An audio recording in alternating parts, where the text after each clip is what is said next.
So, ang in-offer po namin is yung chicken pastil with rice po.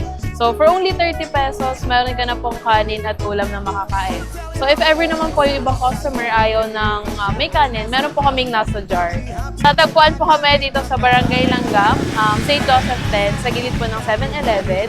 So, nag-start po kami ng 5:30 p.m. Then, hanggang maubos po yung stock na. So mga kabiyero, nandito tayo ngayon sa Barangay Langgam dito sa San Pedro. May nadaanan tayo, nagtitinda dito ng pastil, worth 30 pesos. So titikman natin, try lang natin, no. Ayun, no. 30 pesos, hindi ka nalugi dito. Tignan nyo naman yung serving. Tapos, libre, no? Libre yung chili garlic, no? Libre yung chili garlic nila dito, guys, no? Kuya, pahingin nga akong chili garlic. Yun. Kung gusto nyo pala silang puntahan, nandito lang sila sa 7-Eleven. So, madali lang sila makita kasi along the road naman sila. And, ayun nga, katabi lang ng 7-Eleven. Tapos, Pure Gold ba yun, te? Tapos, malapit din sila sa Pure Gold, ayun, no? Tadakimasu. Let's go.